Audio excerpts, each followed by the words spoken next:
In this video, I'm going to cover how to make this really cute pajama set without using any patterns, easy but professional looking finishes like binding with self fabric, using Picot elastic and lettuce hem. Please like this video so you can come back to it for reference, and if you have any questions, please check the description box below or leave it in the comment section. I will try to answer it as much as possible. I'm gonna be using this t-shirt to cut out my new t-shirt from this fabric. This is a cotton knit fabric with two-way stretch. Four-way stretch knit will be stretching this way too, but this doesn't stretch as much as this direction, so this is a two-way stretch. Make sure to pick a fabric that is as stretchy as your original t-shirt that you're copying from. So this is a cut edge and this is the selvage edge, which is the size of the fabric. I'm putting the selvage edges together with good sides of the fabric facing each other, and the direction of the stretch is this way. Now I'm going to fold it again because I want to cut out the front bodice and the back bodice at once. And you want to make sure the fold line is parallel to the selvage edges. Fold your t-shirt in half like this with the front facing up. Now I'm going to put the fold line of the t-shirt to the fold line of the fabric and smooth it out so that the t-shirt is completely flat on the fabric. And then you're going to have this bunching up on the arm. What you want to do is to lift the sleeve and make the bodice part flat on the surface. So make this part flat and then make this part flat, and you're going to have a little bit of this here, but you don't have to worry about this now. Now I want to add seam allowances and mark where I cut out. I want to add 1 inch at the bottom and ½ inch everywhere else.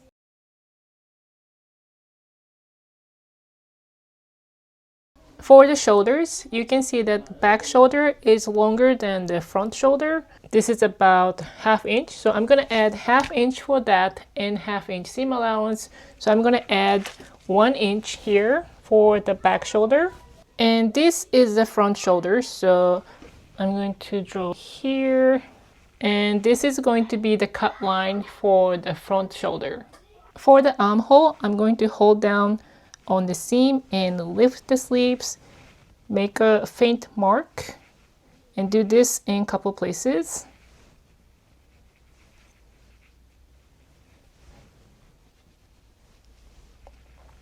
And you can see the faint marks. So this is the seam line of the armhole, so I'm going to add ½ inch to it and draw a cut line. And then I'm going to do the same thing to the front neckline too.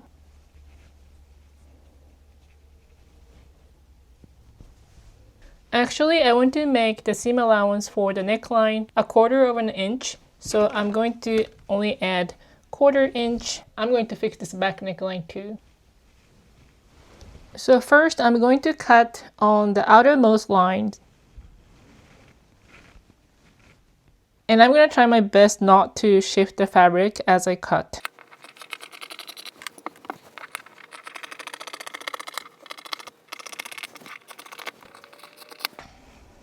And I'm going to separate the two layers.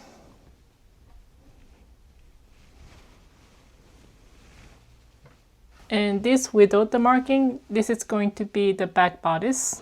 And I'm going to fold this again to cut the front bodice. I'm going to cut the shoulder line and the neckline for the front.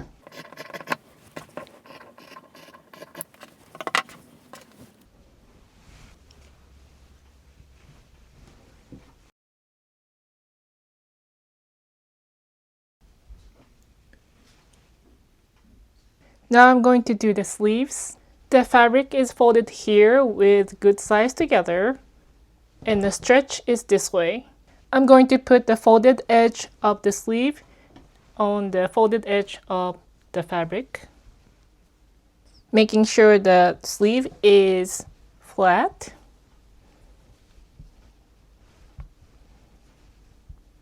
I think I'm going to bind this hem like this original t-shirt, so I'm going to add 1/4 inch seam allowance to this hem and then ½ inch here and 1/2 inch on the curve.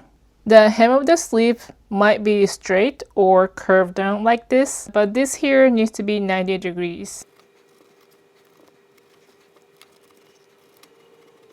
I'm going to copy this curve like I did on the armhole of the bodice pattern. I'm just going to hold this down and mark a little bit.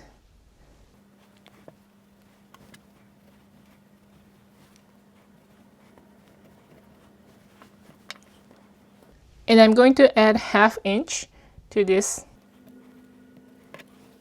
Since a person's shoulders are usually curled forward a little bit, I like to add more to the back of the sleeve. So I'm going to add a little bit to the deepest dip here.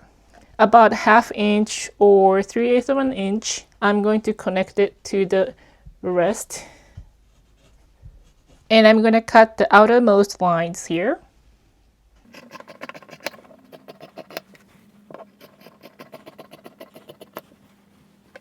And I'm going to mark where the shoulder is 1/2 inch from the fold line. Now I'm going to open up and cut off the excess from the front of the sleeve. And I'm going to cut the other side of the sleeve, but make sure it's a mirrored shape. Again, making sure the stretch is this way. I'm putting the good side of the fabric and the good side of the fabric together to get the mirrored shape.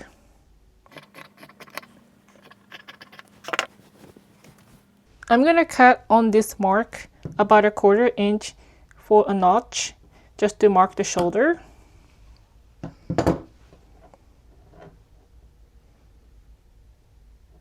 On the second thought, if I'm doing this type of binding, I don't need a 1/4 inch seam allowance here. So I'm just going to cut off 1/4 inch from the hem of the sleeve and also from the neckline.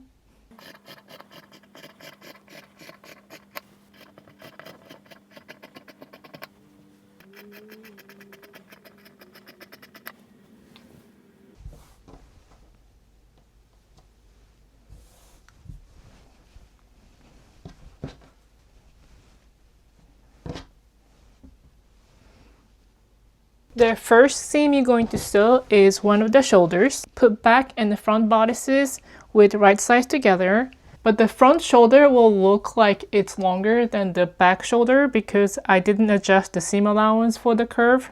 What you want to do is make sure the armhole side is aligned, and on the neckline side, the front piece is sticking out like this. But if you look at it from the back, the length should be matched 1/2 inch inside of the cut edges where you actually sew.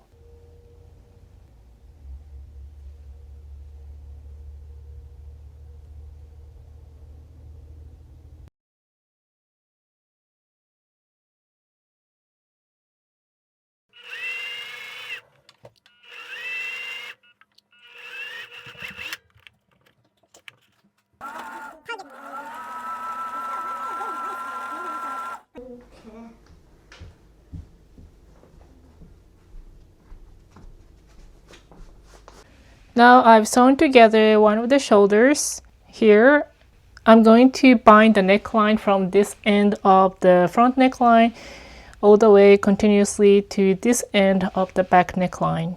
I cut out 1 inch strip of the same fabric and I serged one end. You can use wide zigzag stitch for this instead. Now I'm going to put the raw edge to the cut edge of the neckline, and I'm going to stretch the strip slightly as I go.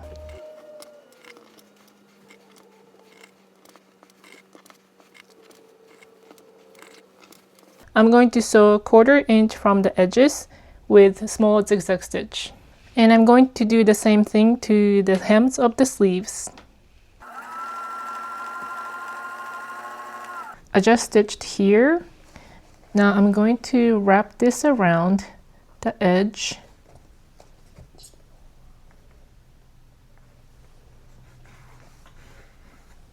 And I'm going to top stitch here.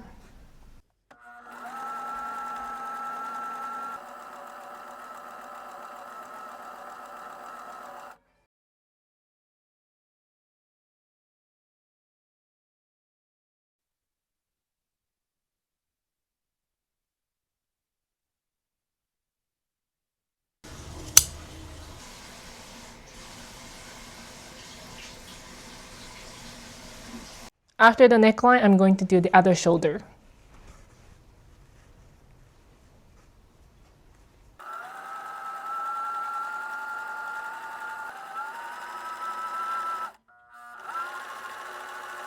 Now I'm going to stitch here so that the seam allowance doesn't show.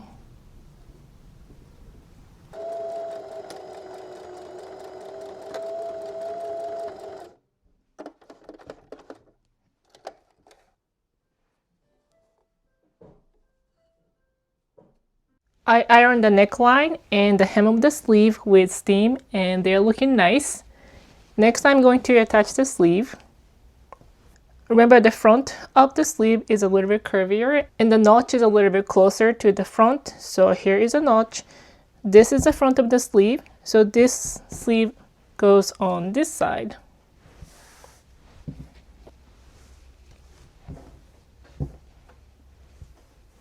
Now I'm going to attach the sleeve to this side of the armhole.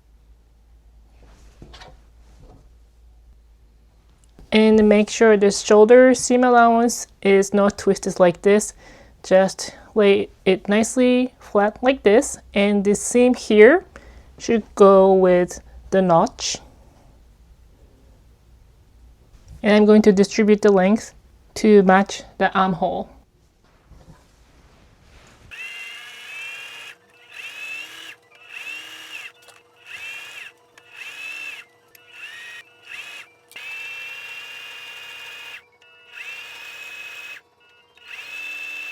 Sleeves are set in nicely.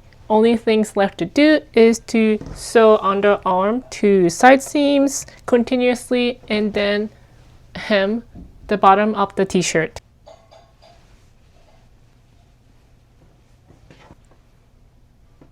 And in order to reduce the bulk underarm, I'm going to lay the seam allowances in opposite direction.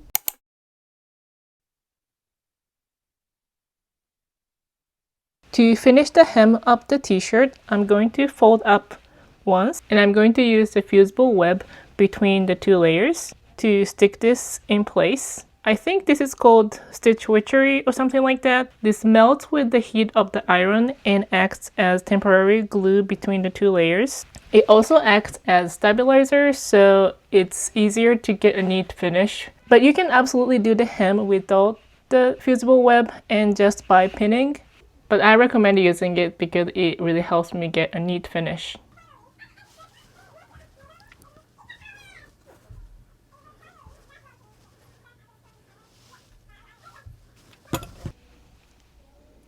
Now I'm going to stitch from the right side of the fabric with white zigzag stitch.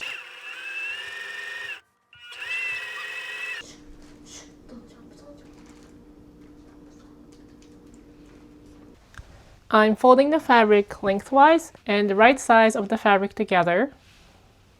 And I'm going to fold it again lengthwise to draw the front and the back of the pants at once.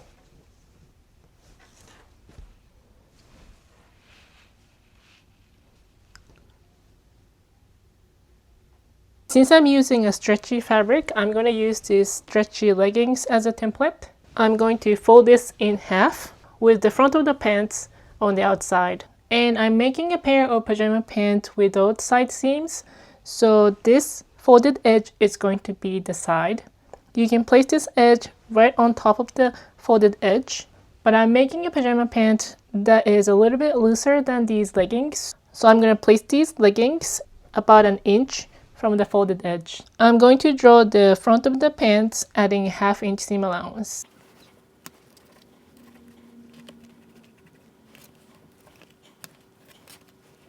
For the waistband, I want to add this elastic with Picot edge. So I'm going to add the width of the elastic as a seam allowance to the waist area, which happens to be 1/2 inch.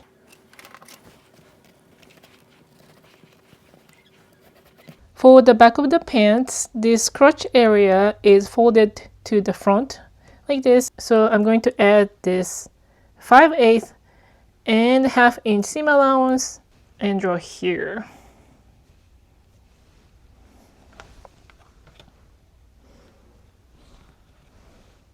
And extend this crotch curve. And here adding 1/2 inch for the elastic, adding to the center back, and I'm going to connect this later, but now I'm going to cut out the outermost line.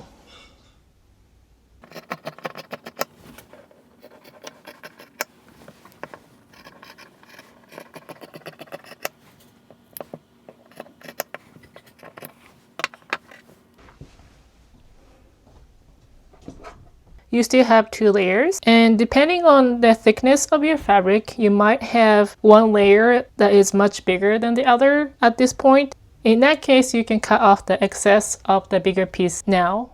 I'm going to cut on these lines, which are for the front of the pants. And I'm going to connect this curve with this line, which is for the back of the pants. And then I'm going to cut here.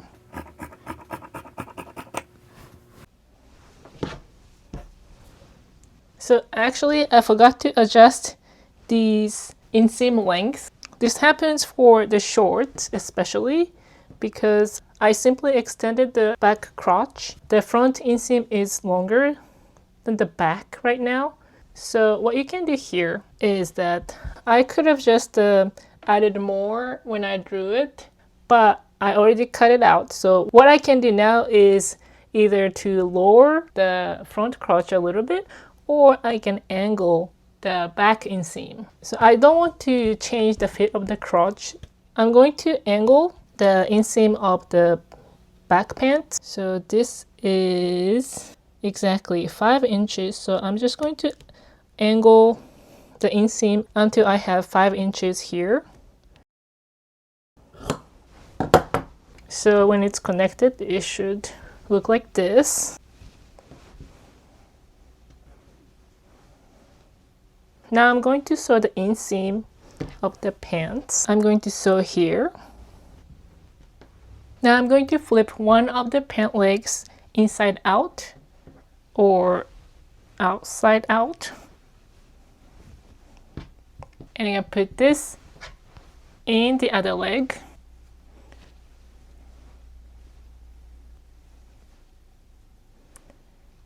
Now the pant legs are together with right sides of the fabric facing each other. Now I'm going to sew all the way here.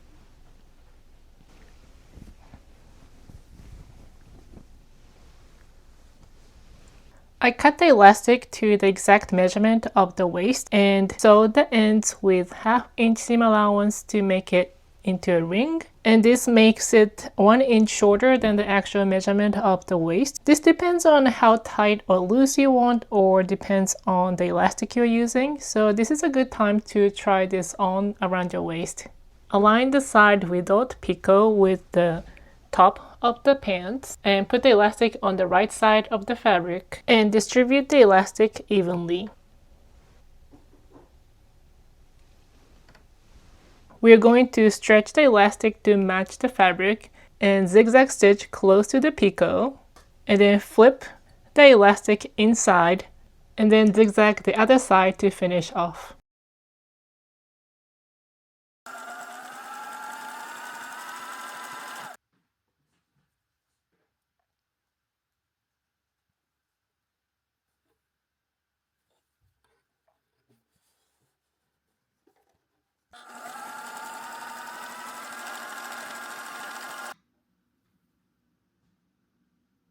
For the pant hem, I did a quick lettuce hem. For lettuce hem, you stretch the fabric as much as possible as you go over the edge with tight zigzag stitch on a regular sewing machine or roll hem stitch on a serger. I'd set out to make this project only using a regular sewing machine, but lettuce hem is so much easier and faster on a serger, so I caved. I added some finishing touches and our pajama set is complete. Thank you so much for watching and happy sewing!